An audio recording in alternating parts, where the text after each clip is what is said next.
Olá, meu amigo, minha amiga, meu irmão, minha irmã, todos bem? Vamos dar continuidade aqui ao livro de Atos dos Apóstolos, né? Nós estamos tentando procurar agora nos discípulos alguma conveniência, né, dos discípulos estar no templo, e estamos vendo qual é a conveniência. A conveniência é de converter pessoas, né, para a doutrina do Cristo agora. Então veja bem o quanto eles estavam sendo odiados pelos líderes religiosos, porque nós vimos duas situações aqui, dois episódios. No primeiro episódio, quase 3.000 almas. No segundo episódio, quase 5.000 almas. Então imagina você indo a uma denominação e convertendo lá num período não sei de quanto, vamos colocar um período de 2 meses aí, você convertendo 8.000 almas ou 8.000 pessoas para a verdadeira doutrina do Cristo, ou seja, tirando as pessoas daquela situação de submissão a outro homem, sendo dizimista, sendo ofertante, enfim, toda aquela situação que você conhece. Será que aquela liderança ia gostar de você? Então veja que não mudou o conceito do sistema religioso da época do Cristo, da época dos apóstolos e discípulos e da tua época hoje. Tá certo? Vamos dar continuidade aqui. Um homem chamado Ananias, juntamente com Safira, sua mulher, também vendeu uma propriedade. Ele reteve parte do dinheiro para si, sabendo disso também sua mulher, e o restante levou e colocou aos pés dos apóstolos. Então perguntou Pedro: Ananias, como você permitiu que Satanás enchesse o seu coração a ponto de você mentir ao Espírito Santo? Não esqueça disso, tá? Pedro está atribuindo a Ananias ele mentindo ao Espírito Santo. E guardar para si parte do dinheiro que recebeu pela propriedade? Ela não lhe pertencia, e depois de vendida, o dinheiro não estava em seu poder? O que o levou a pensar em fazer tal coisa? Você não mentiu aos homens, mas sim a Deus. Ouvindo isso, Ananias caiu e morreu. Grande temor apoderou-se de todos, grande medo, olha aí, grande medo apoderou-se de todos que ouviram o que tinha acontecido. Então viram que Ananias tinha escondido um dinheiro com ele, né? Ele morreu porque mentiu ao Espírito Santo e todo mundo agora ficou com medo. Vamos lá, vamos continuar, depois eu quero discernir um pouquinho mais aqui. Então, os moços vieram envolver o seu corpo, levaram-no para fora e o sepultaram. Cerca de 3 horas mais tarde, entrou sua mulher sem saber o que havia acontecido. Pedro lhe perguntou: diga-me, foi esse o preço que vocês conseguiram pela propriedade? Respondeu ela: sim, foi esse mesmo. Pedro lhe disse: por que vocês entraram em acordo para tentar o Espírito do Senhor? O Espírito do Senhor? Veja, estão à porta os pés do que sepultaram seu marido, e eles a levarão também. Naquele mesmo instante, ela caiu aos pés dele e morreu. Então os moços entraram e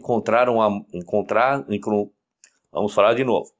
Naquele mesmo instante, ela caiu aos pés dele e morreu. Então os moços entraram e, encontrando-a morta, levaram-na e a sepultaram ao lado do seu marido. Deixa eu parar um instante aqui para poder raciocinar um pouquinho o que aconteceu aqui. É assim, ó, eu vou passar a minha visão, o meu entendimento. Você não é obrigado a acreditar ou enxergar ou entender da maneira que eu entendo. Vamos lá. Então, Ananias e Safira venderam alguma coisa que já era deles, né? E eu não vi aqui o Ananias e Safira tendo o propósito de entregar tudo. Eu não vi aqui. Eu vi aqui o propósito de Ananias e Safira entregar algo para os apóstolos, certo? Não está narrado que eles iam entregar tudo. Muito bem. É narrado aqui que um tal Espírito do Senhor, um tal Espírito Santo, matou aquelas duas pessoas por ter retido algo que já era deles. Fica sem sentido para mim isso. Não tem um pingo de sentido o Espírito Santo do Pai ou do Cristo ter matado aquelas duas pessoas por reter parte do que já era deles para eles mesmos. Compreende? Então eu vejo alguns problemas aqui. Vamos lá, pelo menos dois. Será realmente que foi o Espírito do Senhor, o Espírito Santo que... Não, vou melhorar aqui a pergunta. será que foi o Espírito do Cristo? Ou o Espírito do Criador que matou aquelas duas pessoas? Por reter algo que já era deles? Será que o Cristo, se estivesse ali, teria matado os dois por causa disso? A minha primeira dúvida é essa. Será que o Cristo teria matado aquelas duas pessoas ali? Você aprendeu como é que o Cristo agia com as pessoas. Vai, não peques mais. Os teus pecados estão perdoados. Né? Então, eu não acredito que, se caso realmente os dois tenham morrido, ou seja, que essa história seja verídica, se realmente isso aconteceu, se isso não foi inserido depois, eu não sei, porque a Bíblia tem muitos problemas, mas mesmo com todos os problemas dela, eu ainda confio na Bíblia, porque a essência do Criador e do justo, o do Filho, do Cristo, estão inseridos ali. E não só nesse conjunto de 66 livros, como também nos chamados apócrifos também. Tá? Então, se realmente isso aconteceu, não acredito que tenha sido o Espírito do Santo, o Espírito do Cristo, o Espírito do Criador. Não acredito verdadeiramente. Eu vou falar o que eu penso. Talvez aqueles dois tenham sido bode expiatório para que os outros que viram o que aconteceu temessem e não deixassem de trazer dinheiro para aquelas pessoas que estavam coletando. É a minha visão, você não precisa acreditar nisso. Se realmente aconteceu. Ou então, agora a segunda hipótese, não aconteceu isso e isso foi inserido. Eu não sei. Por quê? Porque não casa, não encaixa com o caráter do pai e nem o caráter do filho. Não se encaixa. Matar alguém por ter retido parte de alguma coisa que já era dele. Eles não roubaram nada de ninguém. Vocês conseguem compreender o que eu estou querendo dizer? Tá certo? Tá meio complicada essa história de Ananias e Safira para mim. Quando eu estava dentro do sistema religioso, essa historinha serviu para eu ter medo do Espírito do Senhor e todo mês levar meu dízimo ali, ó, minha oferta, o meu pacto, todo mês. Eu ficava apavorado porque eu não quero ser fulminado pelo Espírito de Deus. Entende, meu querido? Olha, teve outras oportunidades para o Espírito, esse tal Espírito de Deus aí que é mencionado aqui em Atos dos Apóstolos, que poderia ter matado mais gente. Por exemplo, poderia ter matado líderes religiosos ali. Não é mesmo? Que fizeram tanto mal, que você vai ver aqui, que vão bater nos apóstolos, vão prender os apóstolos, vão perseguir os apóstolos. Por que o Espírito Santo, a qual é narrado aqui, por que esse Espírito não matou essas pessoas? Entende? Matou porque alguém reteu parte daquilo que já era dele? Fica sem sentido. Tá bom? Vamos lá. Vamos continuar. Lembrando que é só a minha visão, hein? Vocês não são obrigados a acreditar e nem pensar da maneira que eu penso. Só estou aqui separando um pedaço da história de Atos dos Apóstolos e, para mim, aqui tem problema aí sobre Ananias e Safira, tá certo? Vamos continuar. E grande temor apoderou-se de toda a igreja e de todos os que ouviram falar desses acontecimentos. Vamos para aqui. Que igreja é essa que todos ficaram com medo? Toda a igreja ficou com medo. Que igreja? Tinha lá, eles tinham erguido algum templo, alguma coisa. Se fizeram isso, erraram. Compreende como quando eu disse que eu sou discípulo do Cristo e não dos discípulos? É lógico que eles não construíram igreja nenhuma. A palavra igreja aqui significa pessoas que estavam pensando da mesma maneira que eles. Ali que estavam deixando o sistema religioso da sua época para entrar na doutrina, quando foram batizados, inseridos na doutrina do Cristo. Igreja são pessoas que pensam da mesma maneira em relação à doutrina do Cristo. Tá certo? Não é a conotação que você aprendeu, que quando ouve a palavra igreja, quando você ouve a palavra igreja, você acha que é um prédio de alvenaria. Tá certo? Vamos lá, vamos continuar onde nós paramos aqui. Vamos repetir. E grande temor apoderou-se de toda a igreja e de todos os que ouviram falar desses acontecimentos.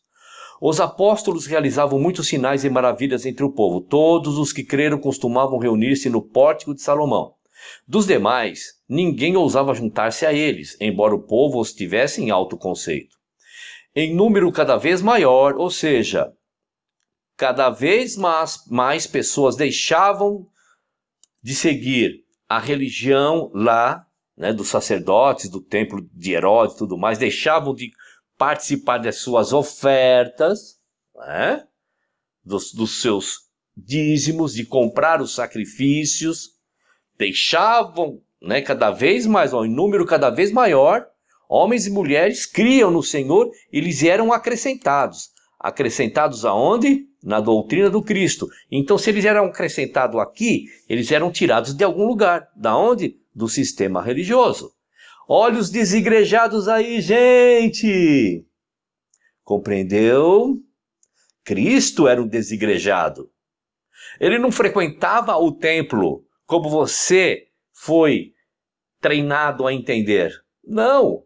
Os apóstolos e discípulos passaram a ser desigrejados também. E agora, cada vez maior, homens e mulheres criam no Senhor e eram acrescentados. Aonde? Fora do sistema religioso. Verso 15. De modo que o povo também levava os doentes às ruas e os colocava em camas e macas, para que, pelo menos, a sombra de Pedro se projetasse sobre alguns enquanto ele passava. Afluíam também multidões das cidades próximas a Jerusalém, trazendo seus doentes e os que eram atormentados por espíritos imundos, e todos eram curados. Então o sumo sacerdote e todos os seus companheiros, olha eles aqui, ó. Então os líderes religiosos e seus companheiros e os seus puxa-sacos, membros do partido dos saduceus, ficaram cheios de inveja. Olha, em vez de ficarem alegres que Pedro e os outros estavam realizando maravilhas e sinais, curando um monte de gente, não, eles ficaram com inveja. Por isso, mandaram prender os apóstolos, colocando-os na prisão pública. Veja, você que acha que Pedro, né, a partir de Atos aqui, Pedro, Paulo, Barnabé, João frequentavam o templo, como você foi ensinado a entender que eles estavam frequentando alguma igreja, algum templo, eles frequentavam uma igreja a qual os líderes mandavam prender, mandavam bater, mandavam matar. Acorda, meu amigo, né? Acorda. Por isso mandaram prender os apóstolos, colocando-os numa prisão pública. Mas, durante a noite, um anjo do Senhor abriu as portas do cárcere e levou-os para fora e disse: dirijam-se ao templo e relatem ao povo toda a mensagem desta vida. Então vão ao templo. Aonde templo? Lá dentro da nave, onde tem banco, tem inário ali, tem Bíblia? Não. Aos arredores do templo. Ao amanhecer, eles entraram no pátio, aqui está correto, entraram no pátio do templo, como haviam sido instruídos, e começaram a ensinar o povo. Começaram a ensinar o quê? Olha, que vocês têm que seguir a lei de Moisés, vocês têm que continuar sendo dizimistas, têm que trazer a oferta e jogar no gasofilácio, têm que se submeter aos sacerdotes. É isso que eles foram ensinar? É claro que não, porque se fosse isso, os líderes religiosos não teriam mandado prendê-los. Tá bom? Vamos lá. Ao amanhecer, eles entraram no pátio do templo como haviam sido instruídos e começaram a ensinar o povo. Quando chegaram o sumo sacerdote e os que os seus companheiros convocaram o Sinai. Vamos ler de novo. Ao amanhecer, eles entraram no pátio do templo como haviam sido instruídos e começaram a ensinar o povo.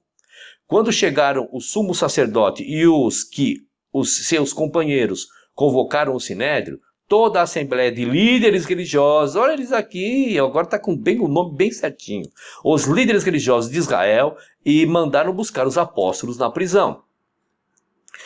Todavia, ao chegarem à prisão, os guardas não o encontraram ali. Então voltaram e relataram: encontramos a prisão trancada com toda a segurança, com os guardas diante das portas, mas quando as abrimos, não havia ninguém. Diante desse relato, o capitão da guarda do templo e os chefes dos sacerdotes ficaram perplexos, imaginando o que teria acontecido. Nesse momento chegou alguém e disse: os homens que os senhores puseram na prisão estão no pátio do templo ensinando o povo.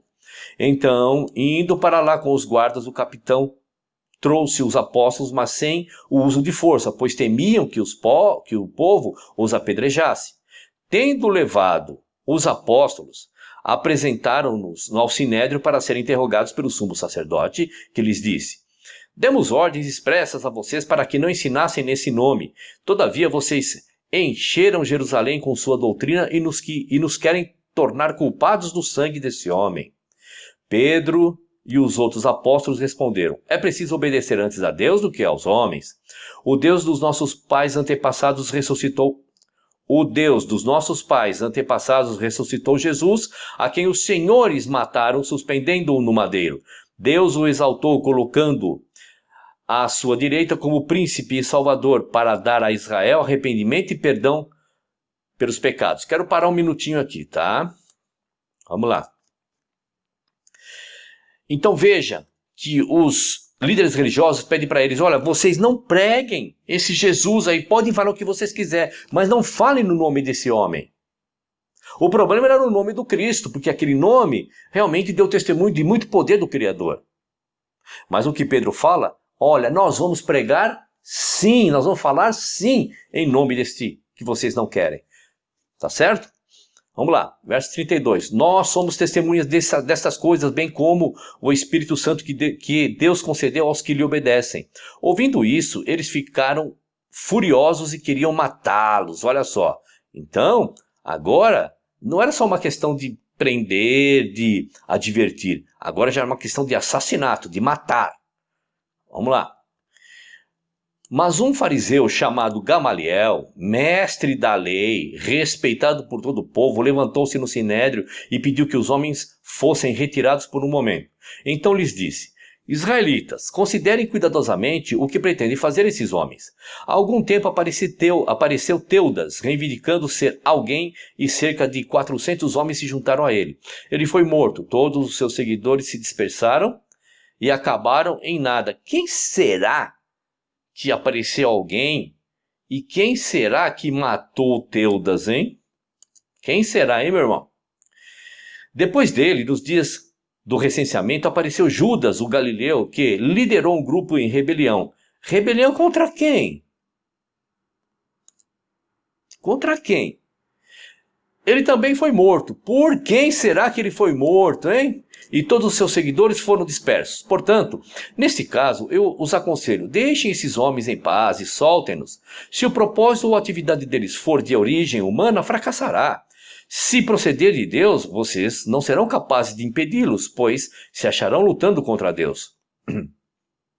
Eles foram convencidos pelo discurso de Gamaliel. Chamaram os apóstolos e mandaram açoitá-los. Mesmo convencidos, né? Olha, não vamos fazer nada? Mesmo assim, vamos dar um pouquinho do nosso poder para essas pessoas. Mandaram-os açoitá-los. Depois ordenaram que não falassem em nome de Jesus e os deixaram sair em liberdade. Os apóstolos saíram do sinédrio, alegres por terem sido considerados dignos de serem humilhados por causa do nome. Todos os dias no templo e de casa em casa, olha, quando vocês verem agora todos os dias no templo, não vá pensar que eles eram frequentadores de templo como você é. Eles frequentavam lá o pátio do templo para pregar o nome de Jesus. Tá certo? Por que eles iam no templo? Porque lá se juntavam os religiosos. E você vai ver mais para frente, dizendo assim, ó, como de costume no sábado. Tá compreendendo, né? Vamos lá. Todos os dias no templo e de casa em casa não deixavam de ensinar e proclamar que Jesus é o Cristo. Vamos voltar um pouquinho aqui. Vamos voltar aqui para o capítulo 5, né? De Atos dos Apóstolos. E você está vendo alguma coisa aí de vamos frequentar templo, vamos construir templo, vamos ser submissos aos líderes religiosos? Não, né? Nem eu. Vamos lá. Atos capítulo 6. Naqueles dias, crescendo o número de discípulos, olha só, continua crescendo o número de discípulos. Continua o quê? Saindo gente lá do templo, deixando de ser dizimista, ofertante, comprar, as ofertas para sacrifício. Então, deixando aquilo, indo para onde? Para a igreja de quem? Qual denominação? A tua, a minha, a do vizinho, a adventista, a batista, a presbiteriana, a Assembleia de Deus, congregação? Qual igreja? A igreja católica? Eles foram? Não. Eles se tornaram desigrejados. Foram viver suas vidas. Então vamos lá. Naqueles dias, crescendo o número de discípulos judeus de fala grega, entre eles queixavam-se dos judeus de fala hebraica, porque suas viúvas estavam sendo esquecidas na distribuição diária do alimento. Por isso, os 12 reuniram todos os discípulos e disseram: não é certo negligenciarmos o ministério da palavra de Deus a fim de servir às mesas. Irmãos, escolham entre vocês 7 homens de bom testemunho, cheios do Espírito e de sabedoria. Passaremos a eles essa tarefa e nos dedicaremos à oração e ao ministério da palavra. Tal proposta agradou a todos. Então escolheram Estevão, homem cheio de fé e do Espírito Santo, além de Filipe, Prócoro, Nicanor, Timão, Pármenas e Nicolau, um convertido ao judaísmo, proveniente da Antioquia. Apresentaram esses homens aos apóstolos, os quais oraram e lhes impuseram as mãos, as quais falaram com eles, né? Orar, falar, oratória, e lhes impuseram as mãos. Assim a palavra de Deus se espalhava, crescia rapidamente o número de discípulos em Jerusalém. Imagina aqui, meus queridos, a raiva que os líderes religiosos estavam daqueles homens. Quando diz crescia os discípulos, saía gente lá da religião deles, né, do templo, da doutrina de Moisés, passava para ser seguidores da doutrina do Cristo, certo? Também um grande número de sacerdotes obedecia à fé. Então veja que também tinha pessoas que eram líderes ali, né, que praticavam ali a religião de Moisés e passaram a ser seguidores da doutrina do Cristo. Estevão, um homem cheio de graça e do poder de Deus, realizava grandes maravilhas e sinais entre o povo. Contudo, levantou-se oposição dos membros da chamada sinagoga dos libertos, dos judeus de Cirene e de Alexandria, bem como das províncias da Cilícia e da Ásia. Esses homens começaram a discutir com Estevão, mas não podiam resistir à sabedoria e ao espírito com que ele falava. Então, subornaram alguns homens para dizer: quem subornou? Líderes religiosos. Então, vamos lá, de novo. Então, subornaram alguns homens para dizerem: ouvimos Estevão falar palavras blasfemas contra Moisés e contra Deus. Com isso, agitaram o povo, os líderes religiosos e os mestres da lei. E, prendendo Estevão, levaram-no ao sinédrio. Ali apresentaram falsas testemunhas que diziam: este homem não para de falar contra este lugar santo e contra a lei. Pois o ouvimos dizer que esse Jesus, o Nazareno, destruirá este lugar e mudará os costumes que Moisés nos legou. Olhando para ele, todos os que estavam sentados no sinédrio viram que o seu rosto parecia o rosto de um anjo. Acabamos aqui o capítulo 6 de Atos. Você está convencido ainda de que você tem que ir para o templo? Tem que obedecer o seu líder religioso, ser dizimista e tudo mais? É um problema seu e eu vou respeitar até o fim. Eu sou discípulo do Cristo. Eu sou discípulo do Cristo e não vejo aqui os discípulos de Cristo daqui do livro de Atos pedindo para que isso fosse feito. Um abraço, um like, compartilha, aciona o sino, que isso é legal para o nosso canal. Um abraço novamente e até o próximo vídeo.